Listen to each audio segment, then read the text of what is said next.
ito na yung aking prinito na expand wet dough. Ayan.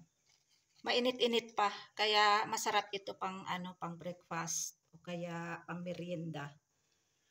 Ayan.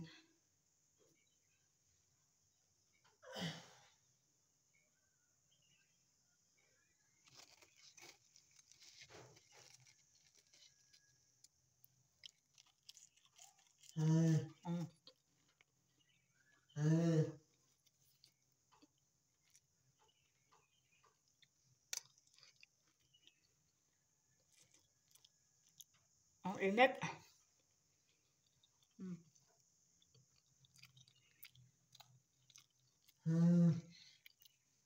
Silangga.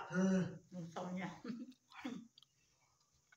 Pakainin ko din silangga nito with chai. Kinuha na nilangga, oh. Itong na ito, itong dough na ito ay for chapati. Kaya lang, hindi na ito pwede pang chapati kasi na-expand na ba. So, gagawin ko ito na tawag nila dito ay sara. So, ito 5 piraso. Ginanyan-ganyan ko sa tinidor. Ayan, sara ang tawag nila dito. Na-expand ito na na mixed flour kasi 2 days ago ko ito na mix. So, naging expand na, hindi na pwede na pang chapati. Kaya ito, mainit na yung mantika. Ilagay ko na ito pa isa-isa. Bismillah. Ayan.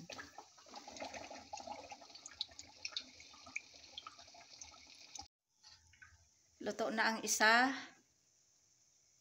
Ayan. Tapos ilagay na naman ang isa.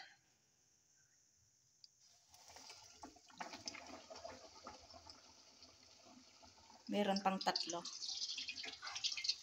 Masarap ito pang almusal, partner sa tea, o kaya pang merienda, o soft drinks, kung ano yung gusto nyong i-partner. O coffee or cha. Anyone na na pang tulak nito. Ito pang 4 ito.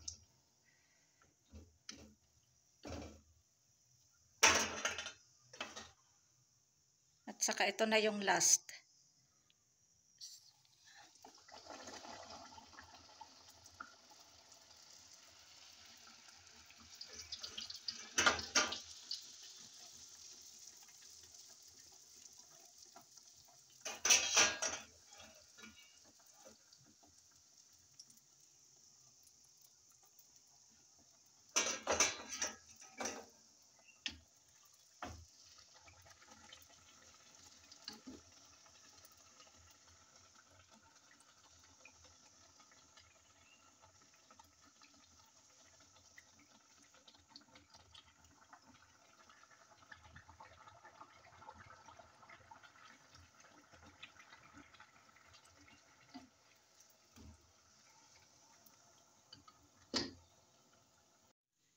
Kinain na ni Langga ang isa.